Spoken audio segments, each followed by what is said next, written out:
Daniel, thanks for joining us for part 2 in our RegWatch special on the shift in focus to federal vaping regulations. For our viewers who missed part 1 of our conversation, you can find that on our YouTube channel and at regulatorwatch.com. So to continue, Daniel, as the chair of the board of the Electronic Cigarette Trade Association of Canada, you contributed to the HESA report, Vaping Towards a Regulatory Framework for E-Cigarettes, which was produced by the Parliamentary Standing Committee on Health. Picking up where we left off last week, the big challenge is that no existing product category is a good fit for vapor products. Is that not correct? Exactly right. We need a new regulatory category for a tobacco harm reduction product.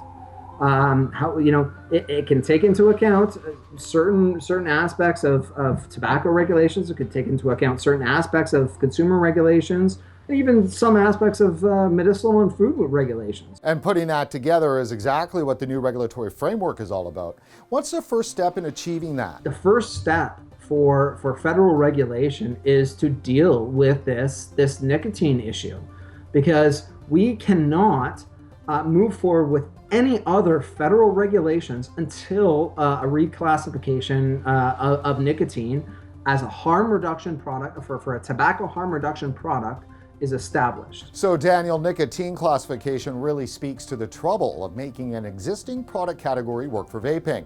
For instance, trying to import nicotine as a medicinal ingredient. It was physically impossible to get market authorization, and Health Canada recognizes that, because you cannot get a DIN, a drug identification number, or a natural health product number, because the way that the product works, the way that it's intended to work, it just does not fit within that definition. So you would go through all the steps and everything you want to, and you would still not be approved, and it would just lay in limbo. What then do you think is the first step Health Canada needs to take to sort the nicotine issue out? Put nicotine, or develop an exemption for nicotine in the Food and Drugs Act, so that commercial suppliers of vape products would import it legally, do it within certain restrictions.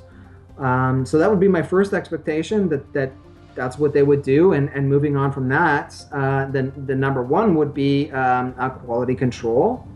Followed to that would be standardized testing and reporting. Quality control, how big of an issue is that for the industry? Back in the day, we had, when the industry first started, there were, and anybody will admit that there were manufacturers they're called bathtub brewers, and they make their liquid in a big vat and that kind of thing, and there was no quality control involved.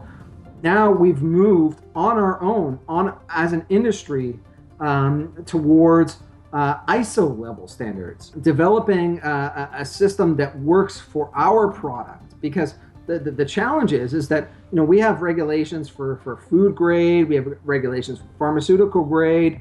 We fit somewhere in the middle.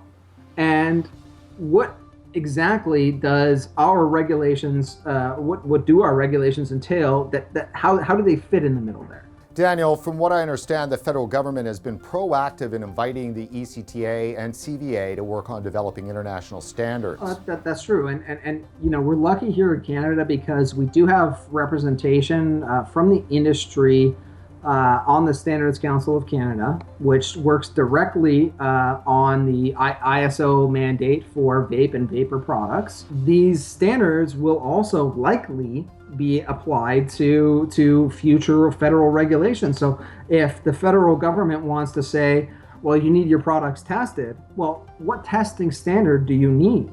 Well, that's going to come from ISO, which is directly linked to what we're doing on the Standards Council of Canada. Okay, let's turn back to the HESA report. In it, one of the recommendations calls for the new framework to prohibit flavorings in e-juice that are specifically designed to appeal to youth, such as candy flavors. Right. So the flavoring discussion is a little bit complicated. The ideal situation from their perspective would be, okay, well, just like tobacco products, we don't want any kind of cherries or strawberry or any kind of flavoring additives to tobacco. Well, what they don't understand is that e-liquid doesn't taste like tobacco. If it has no flavoring, it tastes like nothing. And Daniel, aren't tobacco flavors made from the same basic ingredients? Tobacco flavors are made with food-grade flavoring. So they're mixed in such a way to emulate the taste of tobacco. And those same food-grade flavorings are used in numerous other sweet flavored products. You can't separate a flavoring compound just by taste. You have a real hard time saying, okay, well, this tobacco flavor has too much of a hint of cherry in it. I don't know. Well, taste is subjective. What are you going to do with that? In your discussions with Health Canada, are they hearing you on this issue? From the discussions that I have had, yes. Absolutely. From my discussions with Health Canada, absolutely yes. So they understand flavors are important and they're likely to keep them? They understand the key importance of flavors. They don't understand why the range. So that's a bit of a, we still have to work on that aspect. Daniel, how important is the federal negotiation in relation to working one-on-one with the provinces? The federal negotiation on this issue is far and wide the top priority that our industry needs to have, because if and when the federal government decides to regulate the product as its own category, as a tobacco harm reduction product, well, everything else, all the provinces that have deemed it as a tobacco product, well, all of a sudden, it's not a tobacco product by the federal regulation. It's not a tobacco product anymore.